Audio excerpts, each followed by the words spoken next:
So let's get started with React. What, why, and how? Let's start with the what is React question. And let me cite a phrase from the official React page. React is a JavaScript library for building user interfaces. Now that's a nice sentence, but what does it mean? The first important part is the JavaScript library part. It is a JavaScript library. It is about building JavaScript-driven apps. React apps run in the browser. They don't run on the server, they run in the browser. And that gives us a great advantage.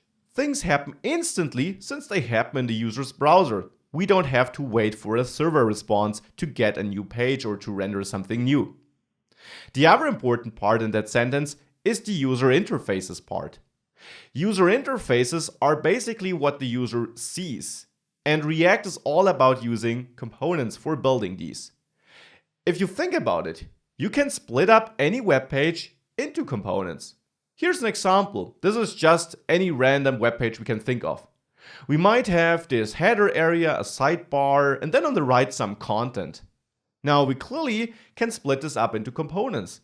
We would have a header component, a sidebar component, and then a headline and an article content component. Now why is thinking like this important or useful?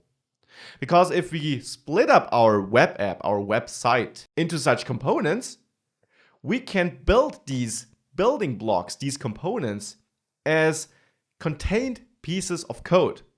We don't have to build our entire web page as one bigger picture.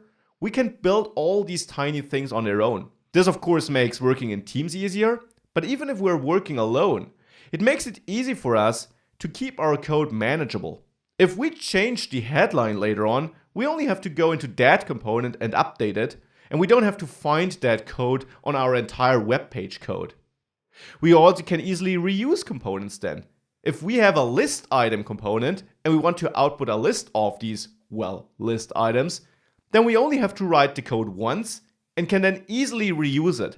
Because, and that's important, React components can be thought of as custom HTML elements. In the end, you're just writing custom HTML elements. This is what React is about. And it therefore solves the problem of having to build complex user interfaces with what HTML and JavaScript gives you by writing maintainable, manageable, and reusable pieces of that code, which you then can throw into your web app wherever you need to use it. Let's have a look at some examples.